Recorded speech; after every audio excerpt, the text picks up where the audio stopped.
Hello everyone, that's me, Dr. Mohammed Muhilfi, a specialist of internal medicine, and this is my presentation, Glycemic Targets of Diabetic Patients. We have two techniques to assess effectiveness of management plan on glycemic control, either self-monitoring of blood glucose or hemoglobin A1c. Rationale for hemoglobin A1c. Absorbed glucose circulates in the blood, and the glucose enters the RBCs and attaches to hemoglobin. So, the more glucose there is, the more glycated hemoglobin there are. Frequency of hemoglobin A1c testing. For those patients who are meeting treatment goals or have stable glycemic control at least 2 times per year. But for patients not meeting glycemic goals or therapy has changed, it is measured every 3 months.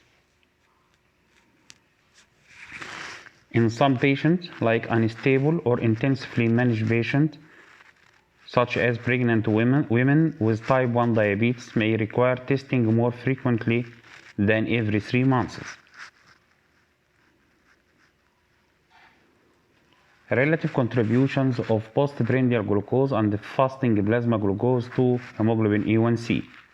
As we see in this chart, postprandial plasma glucose has the upper hand in the contribution of hemoglobin A1c up to the level of 8.5 to 9.2. Starting from 9.3, fasting plasma glucose has the upper hand of contributions of hemoglobin A1c. AC limitations. The hemoglobin A1c test is an indirect measure of average glycemia. Conditions that affect red blood cells turnover, like hemolytic and other anemias, recent blood transfusion, or the use of drugs that stimulate erythropoiesis, or end-stage kidney disease and pregnancy, may result in differences between the hemoglobin A1c result and the patient true mean glycemia. So, hemoglobin variance must be considered, particularly when the hemoglobin A1c result doesn't correlate with the patient self-monitoring blood glucose levels.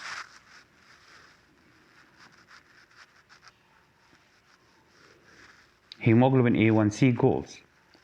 Glucose targets across the lifespan. To everything there is a season.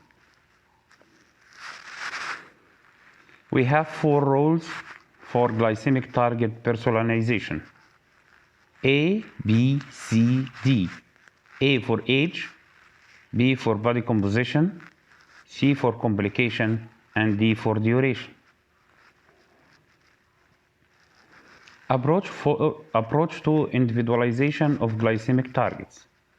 Glycemic targets for most of population is about 7, but we have some factors depend on the patient and disease features, like risk potentially associated with hypoglycemia and other drug adverse effects, disease duration, life expectancy, important comorbidities, established vascular complication, patient prefers, resources and support system. What are the glycemic targets? Glycemic recommendations for non-pregnant adult with diabetes. Hemoglobin A1c should be less than 7, and preprandial capillary plasma or fasting blood glucose should be between 80 and 130. 2 hours postprandial or random or peak postprandial capillary plasma glucose should be less than 180. This is a recommendation for non-pregnant adult with diabetes. Most stringent hemoglobin A1c goals, such as 6.5, is achieved without significant hypoglycemia or other adverse effect of treatment, like polypharmacy. Include those with short duration of diabetes, type 2 diabetes treated with lifestyle or metformin only, long life expectancy, no significant cardiovascular disease. What is the glycemic target in older people. As per the Canadian guideline, we have classified the old people according to frailty state to many groups: functionally independent, functionally dependent, frail and or with dementia, and end of life. And there is a variation of hemoglobin A1c target according to each group. For functionally independent group, it is less than 7. And for functionally dependent, it is less than 8. And for frail and or with dementia, they are less than 8.5. And for those group at the end of life, hemoglobin A1c measurement not recommended, but avoid symptomatic hyperglycemia or any hypoglycemia. For children with type 1 diabetes, 7.5 is recommended across the pediatric age groups. Glycemic targets in pregnancy. The hemoglobin A1c target in pregnancy is ranging from 6 to 6.5. Target of 6 may be optimal if this can be achieved without significant hypoglycemia, but the target may be relaxed to 7 if necessary to prevent hypoglycemia. Glycemic targets in hospitalized patients. A target glucose ranging from 140 to 180 mg is recommended for the majority of critical ill patients and non-critically ill patients. Hemoglobin A1c more stringent goals like from 110 to 140 may be appropriate for selected patients if this can be achieved without significant hypoglycemia. Now we will discuss early glycemic control.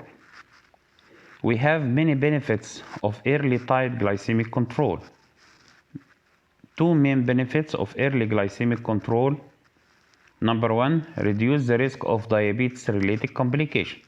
As we know, diabetes had a lot of systemic complications like stroke, heart attack, neuropathy, retinopathy, glaucoma, and diabetic foot. Second benefit is delay beta cell secondary failure. As we know, if we have chronic hyperglycemia, this means increased demand on beta cells in terms of insulin output.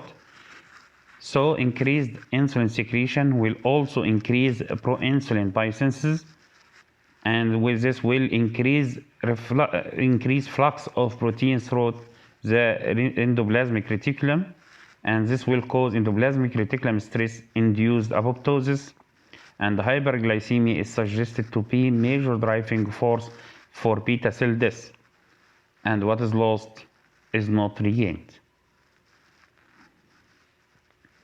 As we see here, the relation between hemoglobin A1c and microvascular complication.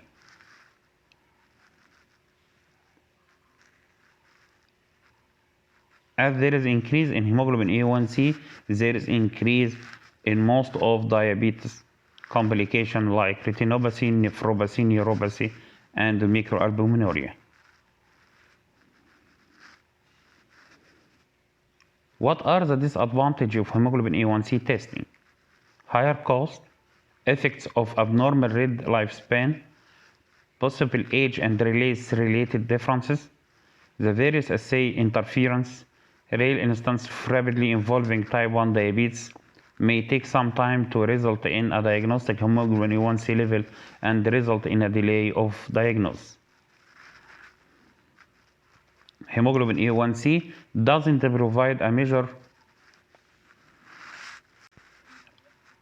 of glycemic variability or hypoglycemia.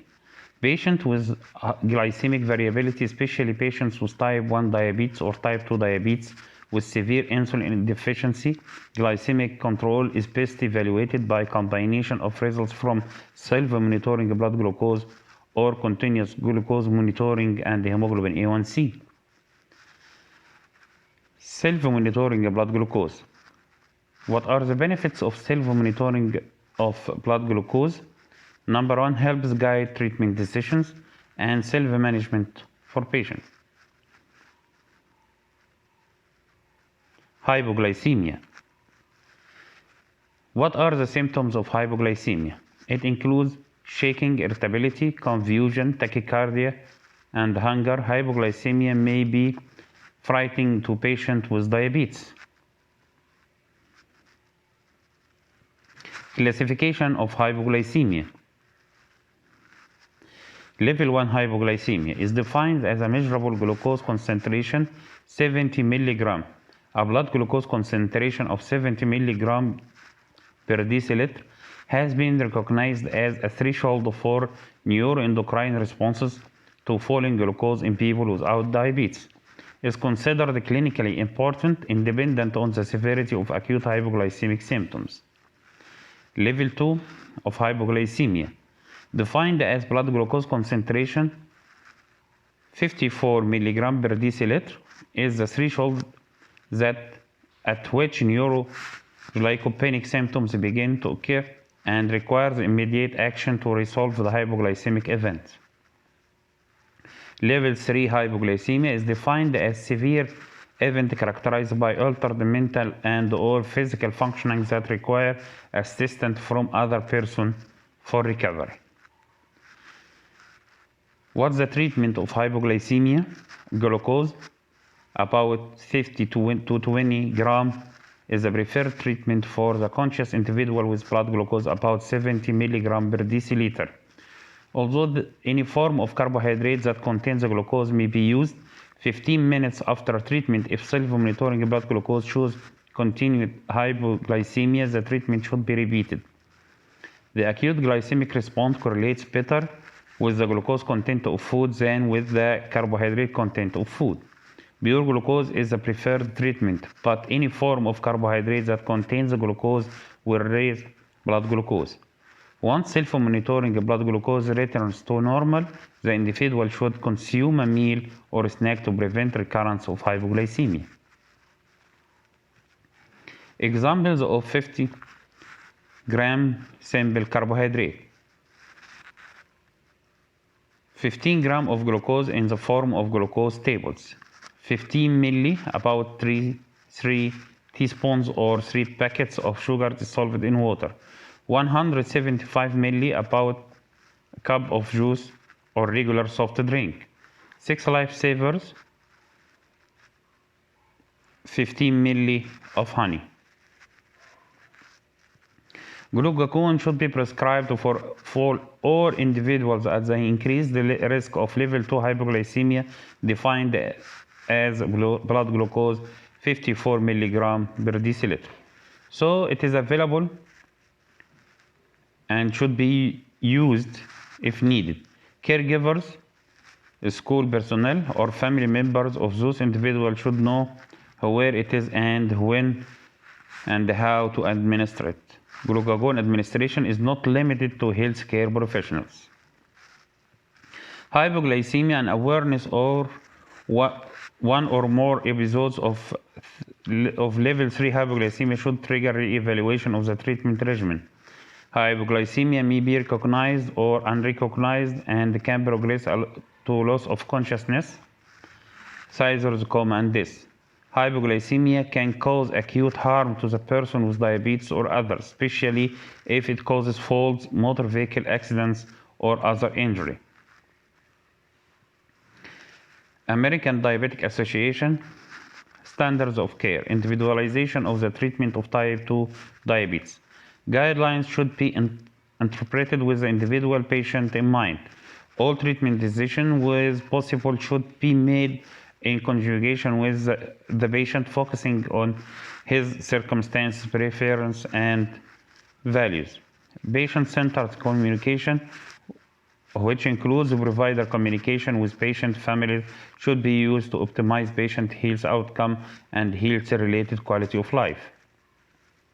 Thank you.